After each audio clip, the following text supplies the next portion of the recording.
Okay, so welcome to our next interview, Birmingham Wheelchair Basketball Motivation Inspiration Project. Since the start of lockdown, since March, we've been going now for over 6 months, and we've done over 50. Today, we are absolutely delighted and great pleasure to introduce Hannah Cockroft, MBE, DL. Pleasure to meet you, Hannah. We've also got Owen Lamprey from Clifton Primary School, lead practitioner. Hannah Cockroft, good evening. Amazing to interview you. You're such a star now in wheelchair racing, and 11. Is it like 5 Paralympics, 11 World Championships, 2 European Championships?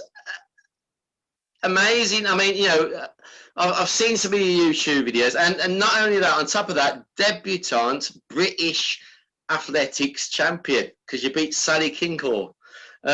What's that mean to you? I think, becoming British champion this year, of all years, it was massive to me. We didn't have that much to aim for, obviously. No one really has. And training hasn't been as easy as it normally is. It hasn't been as fun as it normally is. It's been a bit of a challenge. So to go out there and to beat Sammy, she's one of my best friends, but I've never beaten her before. So to beat her on a stage that really matters, it was I was super happy. I wasn't really expecting it, so it was a nice thing to come out of not the best year.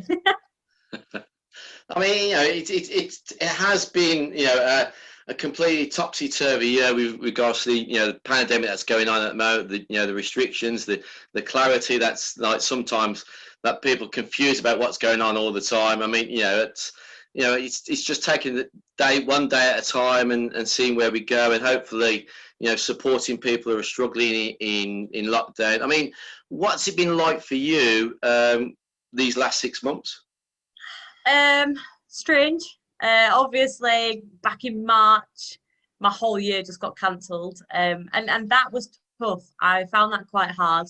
I was the one in the house that cried when the games got postponed, because you come into a Paralympic year and you're never in your own house. You're here, there, everywhere. You're competing, you're training, you're traveling.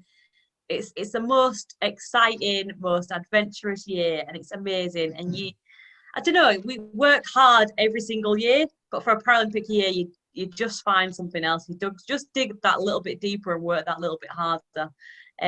So to have been doing that, up until March, and then lockdown wasn't terrible. I had to be very creative with my training.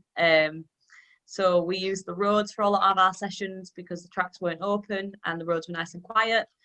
We built a gym in our garage, and I've got it's called a roller. So it's a bit like a treadmill for the race chair. So I spent a lot of time on that as well, which is not my favorite place to be. And just got through it really. But, now we're staring into the abyss of a second lockdown, and this one's going to be hard. I think this one's going to be harder for me. Definitely, it's going to be a lot harder for a lot of people, I think.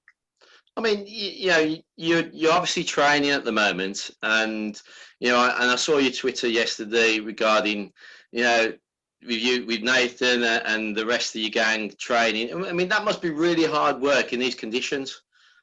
Well, last night was not your typical training conditions. I think normally we would have missed that session, but as it looked like it could be our last session on the track until who knows when, we couldn't really. But yeah, gale force winds, torrential rain. It was pretty cold.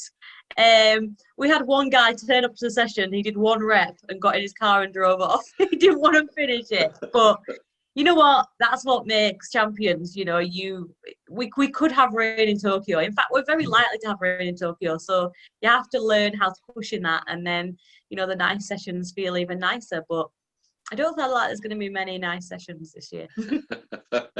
I was talking to somebody from Motivation who actually met you at the World Championships a few years ago in Lyon, and she was actually in the transition tent with all the wheelchairs and all the other equipment to support spares, etc. And apparently you came in and was looking for your wheelchair, and it's actually got a name apparently. Did you name all your wheelchairs? Yeah, I do. So my chair at that time would have been called Sally, named after one of my friends on the Paralympic team from London 2012, Sally Brown. Um, I've had Oscar, named after Oscar Pistorius. I had one called Ian, named after Ian Jones, who was a runner on the team. Um, I've had one called Anne. Yeah, they all have names. My current one actually doesn't have a name, so if anyone wants to name it, then feel free. um, thinking about other sports, and obviously you've been wheelchair racing since 2011. I take it, or before in June as well, because I read somewhere that you were introduced to wheelchair racing at Loughborough University through a chair designed by Baroness Tandy Gray Thompson's husband. And then you were sort of hooked on it. I mean, I spoke to my contacts at British Wheelchair Basketball, because you are quite a good wheelchair basketball player as well. And I know Nathan Maguire is as well, apparently. I've got to mention Jay Poppit, because Nathan knows Jay, and they've met a couple of times, and he says he's a good lad. So what really enthused you to take on wheelchair racing? So I started with racing. My first time in a racing chair was in 2007. The end of 2007, I saw wheelchair racing for the first time at the school games, run by the Youth Sport Trust. And I didn't really think anything more of it. I got invited to a multi-sport day to go and try different sports, and yeah, Ian was there with his race chair. I didn't really want to get in it. It didn't look comfortable. I wanted to sit in the nice, comfy-looking chairs, but my dad had other ideas, so jumped in the chair and yeah, just immediately fell in love. I loved the independence of it all. I loved the freedom. Basketball. I started with basketball and I loved it. I started basketball when I was 12, and it was my first experience of team sport. It was my first experience of sport at all, and it was my first time that I was surrounded by disabled people. So it made me feel really involved. But when I got in the race chair, I just, whatever I did in that chair was down to me. If I win a race, I've won that race. And if I lose, then I have to work it out. Whereas I always found in basketball, oh, well, so-and-so didn't pass me the ball or else we would have won. Oh, well, they didn't do this right and they didn't do this right. And I was passing the blame too much. So, you can't pass the blame to anyone else in a sport that is completely you on your own. And I think that's what made me fall in love with it. Fantastic. And I was not the best basketball player. I was very quick on court, but if I had to shoot, then we weren't going to win. I'm going to hand over to Owen, because Owen from the education side would like to ask you some questions, if that's okay. So yeah, I'm going to be quiet for a bit. So Owen, over to you. Hi, Hannah. Pleasure to speak to you. Hi. I'm going to ask you a few questions from an educational point of view. Firstly, we've talked to a lot of parasport stars and various people involved in sport around Britain and around the world, and asked them about their school experience. And some people who may be a little or maybe a lot more older than you have said that they had some quite negative experiences at school, particularly with disability in sport. What were your experiences, and how did that form your career in sport? So my school experience on a whole was really positive. I was never bullied. I was never, I went to mainstream schools the whole way through, and I never had any problems. But by the sounds of it, a lot of people had the same. One issue that I had, my one barrier was school sports. I just didn't do it. I just wasn't welcome to do it.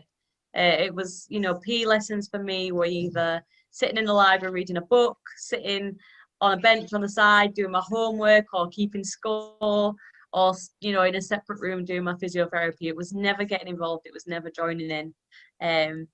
That was why the first sport I did was when I was 12. The basketball team were doing a tour of all the local schools and came into mine, and that was my first introduction. And from there, to be fair, my teachers got really creative. They started to realise that actually I was an active child. I just wasn't being given the opportunity. So they started to work out ways that I could get involved. I understood that I was different. I understood that things like cross country around the field were not going to be available to me, and I wasn't too upset about that. But my first step into athletics was actually with the seated discus. So my teacher worked out that, you know, there was no difference between them bringing a chair outside and me sitting down and throwing a discus and everyone else standing up and throwing one. And, you know, it took a while, but slowly over time, we just started to adapt lessons so that I could be involved. But yeah, for a long, long time, sport was just not for me, unfortunately.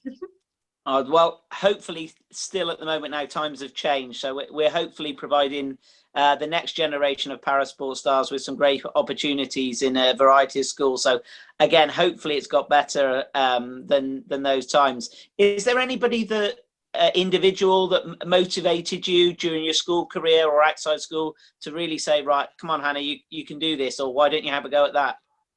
So I had a PE teacher called Mrs. Daniel, who was a massive driving force behind, you know, being creative and adapting the lessons.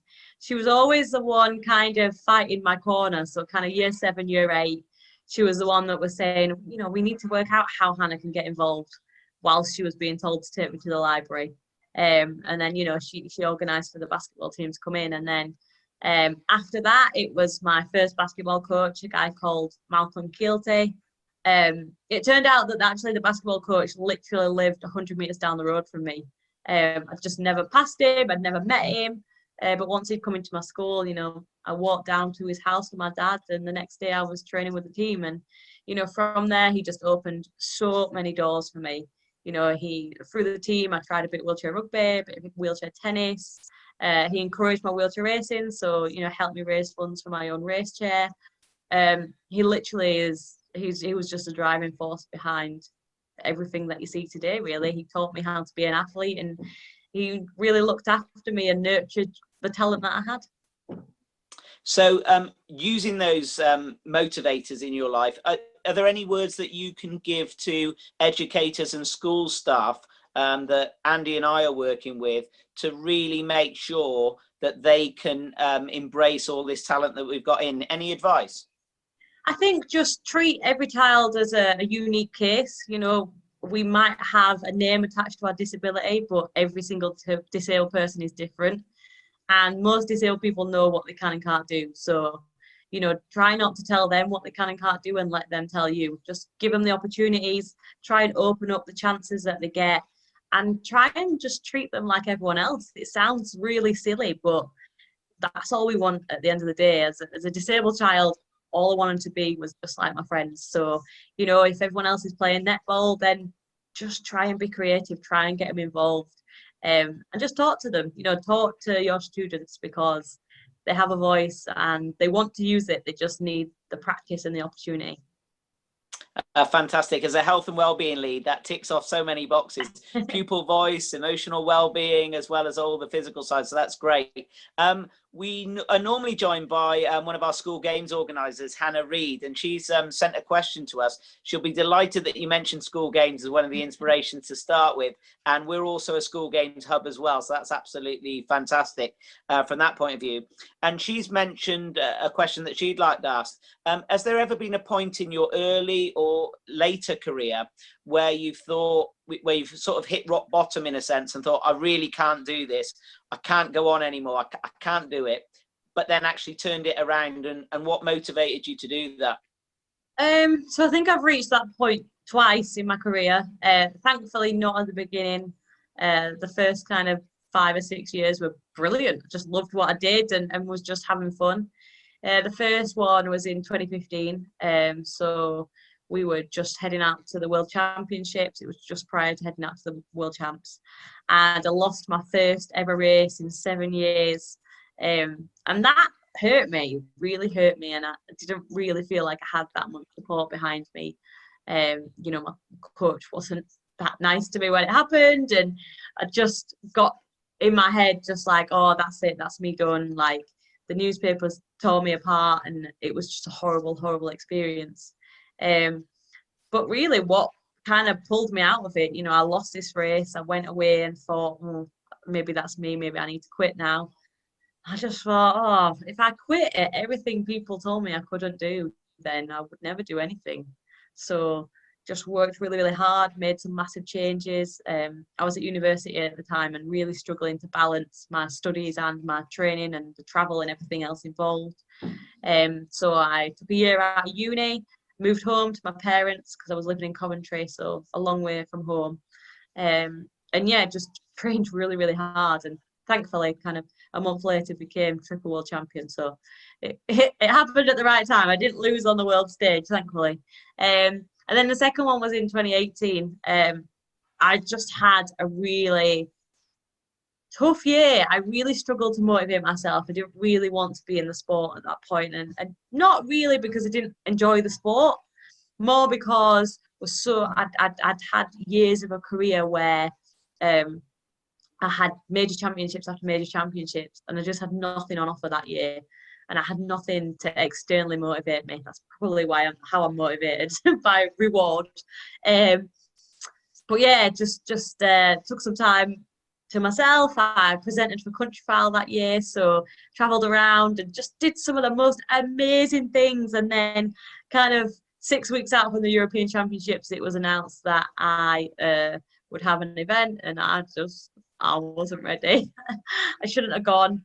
So yeah, I won my first international gold medal. I won my first international silver medal at that championships, and yeah, it broke me a little bit inside. I didn't like being on the second step of the podium. So again, I came away and I thought, did I win that because I was on top form, or why did I come second then? And I knew that I'd been distracted the whole year, so I just came away and made some changes. I think that's what it always comes down to, having that little bit of a wobble to force you to look at what you're doing right and what you're doing wrong. And I just had a really wrong year. So yeah, I moved here to Chester. I live in Chester now. Train with a new group. I got a new S&C coach. Yeah, I literally turned my life on its head, and touch wood, since then I've not had any wobbles. That's fantastic. We'll try and take some things from that, although I'm not sure many of us can say that our rock bottom was losing one race in 7 years. So we'll take what we can from that, but thank you very much. I've just got a little bit of a different question to end with. As a proud person from Yorkshire, I just wondered if you've got a favourite Yorkshire sports person, para or mainstream sport, and then your favourite sports person in the whole world. So my favourite Yorkshire sports person, that's a hard question. It's probably Nicola Adams. She's such a character, and she's the most lovely person when you meet her. She's so chatty and so friendly, and I just love watching her do what she does. Favourite sports person in the whole world is a lady called Chantal Petitclerc. She's a Canadian wheelchair racer. She won 16 Paralympic gold medals in her career. And I was lucky enough to have her as my games coach for London 2012. So she was there with me, guiding me through the whole thing. And I don't think anyone better could have done that job for me. So I owe a lot to her. That's brilliant. Some great heroes, but don't forget neither of them, to the best of my knowledge, presented Countryfile. So well, I think you're ahead there. I like to do a few different things. Thank you very much for your time. I'm going to hand back to Andy, but Andy's going to ask one of our staple questions at the end, which you'll find out. I just wondered if when he asks you that question, you can put a little slant on it as an inspiration for our superhero tri teams that are going to be competing in that event over the next month or so. So fantastic to meet you. I'll hand back to Andy. Brilliant. Thanks, Owen. Thinking about, obviously, you're a proud Yorkshire woman, and I saw on YouTube about you've actually planted a tree in Yorkshire to take a piece of Yorkshire wherever you go. What stands out for you as having that kind of personality, being somebody who's really proud of their county and where they come from? I got the tree planted. One of the charities that I'm a patron for, the Forget Me Not Children's Hospice. It's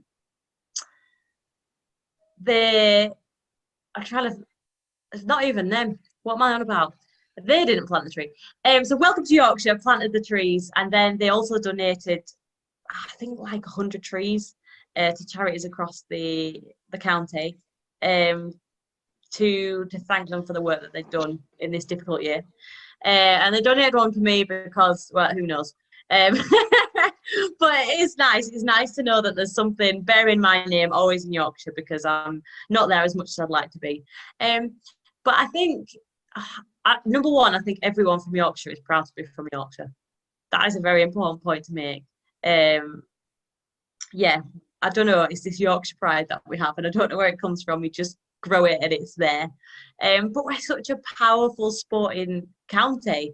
Everyone knows that in London 2012, we'd have come like 12th if we were a country. So you've got to be proud to be part of that medal count.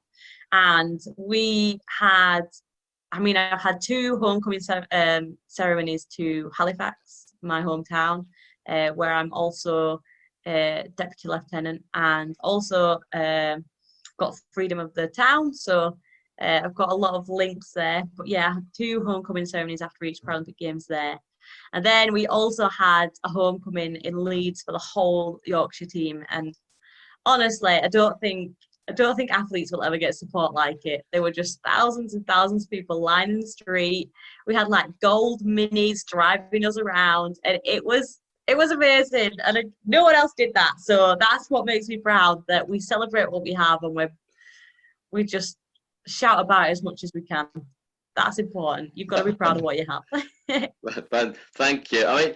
Thinking of, obviously today's Purple Tuesday, and I watched BBC North regarding accessibility, and obviously Purple Tuesday supports disability shopping and accessibility in shops to support disabled.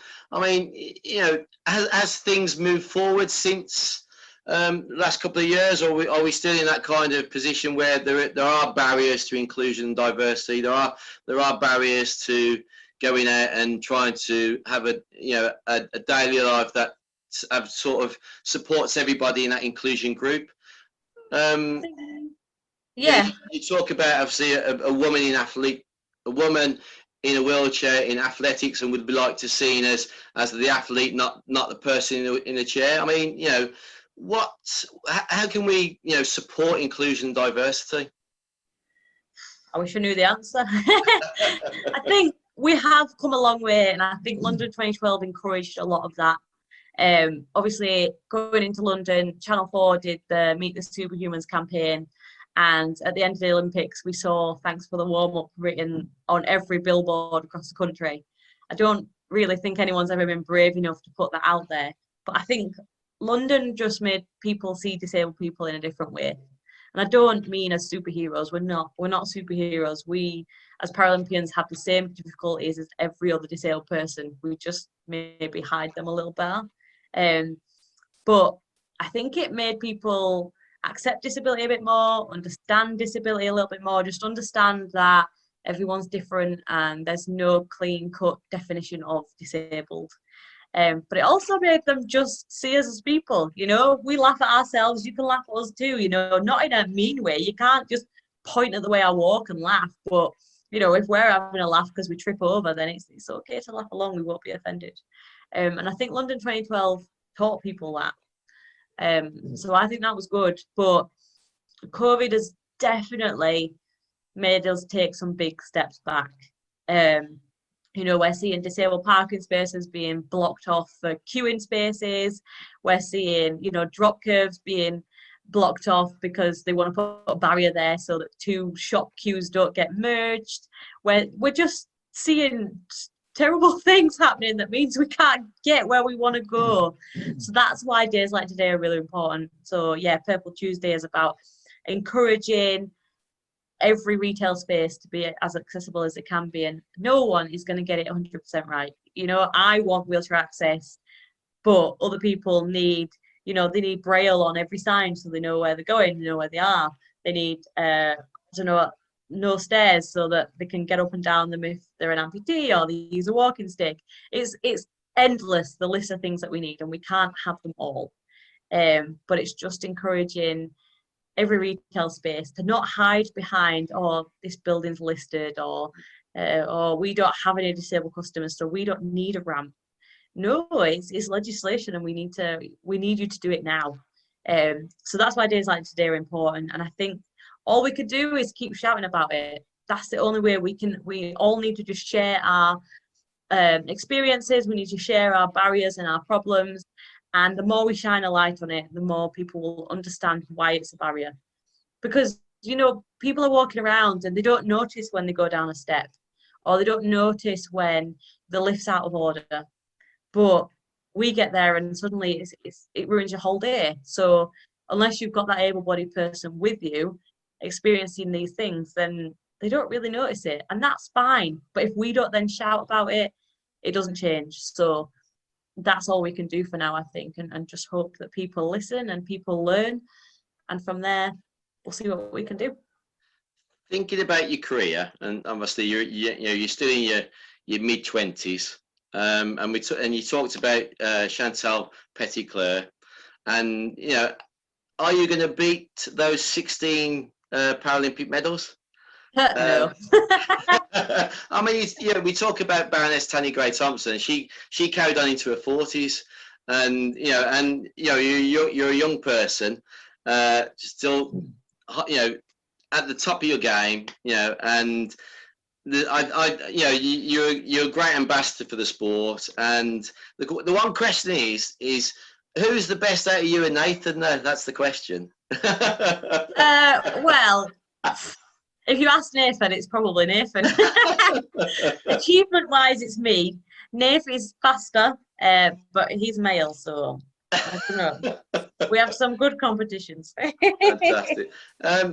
Obviously, we have two questions before we finish that support lockdown, and thinking about people that for the last 6 months have been in lockdown, struggling with anxiety and stress and mental health and trauma, and and decide people with disability have been isolated for such a long time, and and again we're going back into a national lockdown. What would your message be of motivation, inspiration to support people at the time now, but also to the key workers who the NHS, the key workers who are working at the front line to support people who are struggling and who are constantly every day, being out there to support us? I think my message, firstly, to our key workers is just thank you. I don't think the nation can say thank you enough for everything that you've done this year. You've kept us safe, you've kept us fed, you've kept us, everything that we need. And just, there's nothing else you can really say but carry on the good work, and we can't appreciate it anymore. And I think to everyone else, this is a really strange time. And it's okay to feel anxious and worried about what's going to happen. I feel that. I don't know what's going to happen from day to day. And it's not a nice feeling, and it's not one that we're used to. But, try and stay at home as much as you can. Wear your mask, wash your hands, just follow the rules. We all want to be out. No one wants to be in this situation. The NHS wants to, be back running at full capacity. And we can't do that without the support of everyone just getting behind it. So it's tough, stay in your house and try and find a routine in your house. It's hard. I hate being at home, trust me, but we can do it together. We just can't do it alone. So please try, and let's hope this is over by Christmas. Thinking obviously of quotes, and we always finish off with a question about what is your favorite quote to support motivation, inspiration. So what would your quote be and why? Oh, motivation, inspiration. Oh, right. Let me think. Motivation, inspiration. I think my quote would just be what I write on every autograph. Dare to dream. I think you can't achieve anything without a dream. You have to know where you want to go. So try everything, take every opportunity. If you don't love it, you'll learn from it. And when you find a thing you love, just run with it. Just dream about what you want to do with it and make it your life, because there's no better way to live. And just dare to dream. Thank you, Hannah. I mean, we are at the moment obviously supporting Sophia Warner's superhero series for the at-home Winter Wonder Wheels. We supported that home superheroes in the summer, and we did over 2,000 kilometres as a group of teams. We are again supporting that, and we've got lots of teams from around the country, but also from around the world, and a lot of our celebrities have supported us with video messages. Could I ask for a quick message to all our superheroes to support that home Winter Wonder Wheels? Yeah, no problem. But also, I'm doing. That's impressive. You've written that backwards. You read it backwards, Harry. But I'm also doing my first marathon this Saturday. I usually use an all-terrain wheelchair to support me, and an RGK. I'll support me with a Tiga TX because I usually do half marathons in that chair. But I've also got a bike this time to support me. So I'm doing a bike on Saturday of 26 miles. So I've never done it. I haven't rode a bike in 30 years. So it'd be We need to get you in a race chair, obviously. So any advice, and please can we have a message to support our superheroes? Yeah, my message to all superheroes is good luck, enjoy it. It's massively important that you just enjoy this experience because there's not too much to look forward to this year. So, Winter Wonder Wheels, I wish you the best of luck. Just run with it. See how far you can go. Challenge me. I'll let you know how far I go before Christmas, and you can see if you can beat me. There's your challenge. I better get the training done. Hannah Cockroft, MBE, it's a pleasure to talk to you. Thank you so much for doing the interview. Good luck with the training. Don't get caught in any more storms, please. And I can't wait to see you next year at the Paralympics, getting more golds. Take care. Stay safe. Take care. Bye-bye. Thank you very much. Thank you. Bye. Bye. Bye-bye.